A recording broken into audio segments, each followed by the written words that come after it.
虽然目前受到疫情影响，人甲人之间的交流受限，但市府甲台南市台日文化友好交流经费有缘突破困境，甲日本京都、福岛县、宫城县等，以及日本各观光以及赈灾机构携手合作，办理2021总爷和风文化节系列活动，展出90多件为日本各地运来工艺品，相当有看头。台南也可以说是跟日本交流最多的县市之一。那台南市的这个姐妹市或者是友谊城市中，将有1/3是日本的城市。所以说，再加上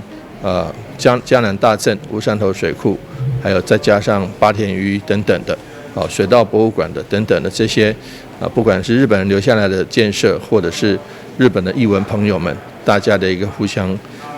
这个交流，都可以看到和风文化季未来只会越来越好，越办越澎湃，越来越交流越来越深化。我们今年所展出的各项的这些文物，不管是不倒翁也好，还是类似的白河达摩也好，还是这个赤牛或者是山村居也好，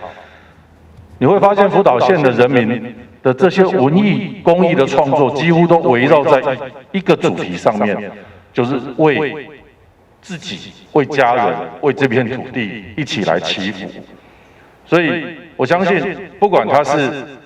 福岛也好，还是真正为大家带来福气的地方也好，希望大家在这个主题之下，我们一起来继续关心这个土地，一起来这个促进这样的一个台日的交流。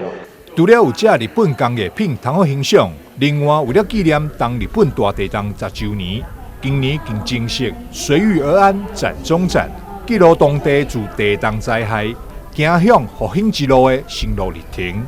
今年也刚好是日本东大地震31110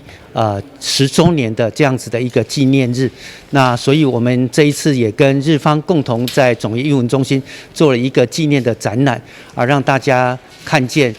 日本311透过这10年如何从一个废墟走到一个复兴。那这个过程当中有很多是台日之间非常感人的这些故事。那我想今年